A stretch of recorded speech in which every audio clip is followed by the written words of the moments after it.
Sige po. Question po is, ano po yung mga preparations na ginawa niyo para po dun sa nasabi po na competition sa international po na nirepresent po yung ICT? So una, we need to prepare first the participants, no? So usually nagkakandak ng school robotics elimination, pero kapag hindi naman nagawa yon, nagpi-pinpoint na lang kami based sa robotics grade at saka robotics performance. Also, yung mga project na pinipresent din ng mga bata came from them, no?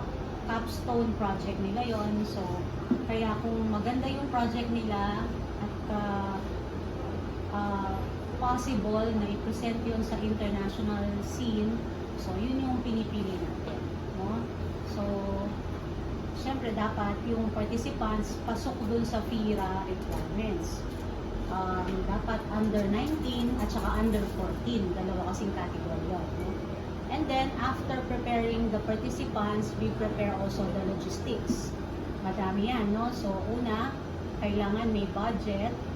Tapos, after the budget na ma-approve, we will prepare now yun nga, yung airfare, tapos yung accommodation pagdating doon, and then everything else na dapat safe at saka magiging well-equipped yung mga bata pagdating sa competition. And then syempre yung training. After all the requirements doon sa logistics, training, no? Importante na yung bata prepared siya pagdating sa international competition kasi iba dun eh, no?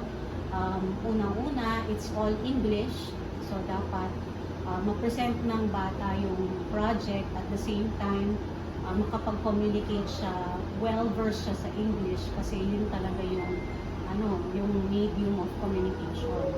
And then dapat prepare din emotionally, physically yung bata dun sa tedious and highly competitive na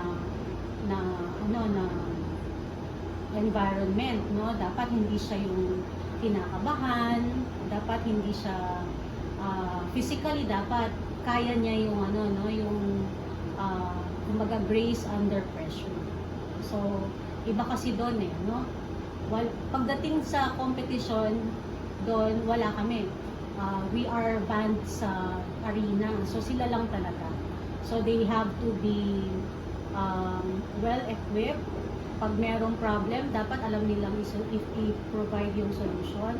At the same time, yung gamit nila, dapat alam nila, no? Sila kung merong troubleshooting na kailangan magawa nila on the spot. Hindi nila hihintayin na tulungan namin sila.